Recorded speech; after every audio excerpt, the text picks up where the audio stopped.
내 집에서 내가 흡연하는 걸 처벌할 수 있을까요? 베란다나 윗집으로 연결된 환기구가 있는 화장실 등에서 담배를 피우는 경우에 말이죠. 참 금연 아파트로 지정된 경우도 있죠. 법적으로 이를 막을 수 있는 건지 김태린 기자가 알아봤습니다. 아파트 엘리베이터에서 이런 흡연 경고문 본 적 있으신가요? 아파트나 연립주택에선 담배 냄새 때문에 종종 감정 싸움이 벌어지기도 하는데요. 흡연자들 가운데는 내 집에선 당연히 담배를 피울 수 있는 것 아니냐라고 생각하시는 분들도 있습니다. 법엔 어떻게 돼 있을까요? 공동주택관리법엔 간접흡연 방지와 관련된 내용이 있습니다. 입주자는 발코니, 화장실 등 세대 내에서의 흡연으로 다른 입주자에게 피해를 주지 않도록 노력하여야 한다고 나와 있습니다.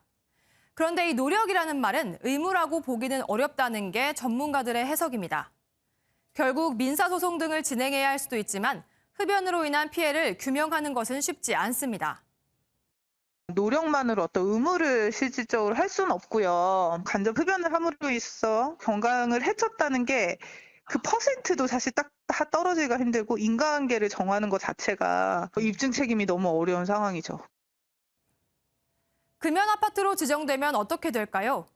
국민건강증진법엔 공동주택의 거주세대 중 일부가 동의하면 복도, 계단, 엘리베이터 등을 금연구역으로 지정하도록 규정하고 있습니다. 금연구역에선 당연히 담배를 피우면 안 되고 담배를 피우면 과태료를 내야 합니다. 그런데 이 법은 입주자들의 개별집이 아닌 공용 공간에만 적용됩니다. 간접흡연 문제는 관리사무소에서도 해결하기 어렵습니다.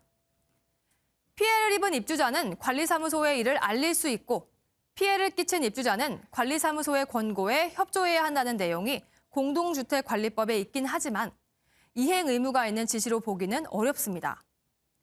내용을 종합해보면 공동주택 베란다나 화장실에서 흡연이 가능하다는 말은 사실로 확인됩니다. 과거 헌법재판소에서 흡연권과 혐연권을 시민의 기본권으로 인정했지만 두 권리가 충돌하면 생명권과 직결된 혐연권을 우선해야 한다고 결론을 내기도 했는데요. 공동주택에서 혐연권을 어디까지 어떻게 보장해야 하는지는 주민들 간의 논의와 협력을 통해서 결정하는 것이 바람직해 보입니다. 사실 확인 김태림입니다.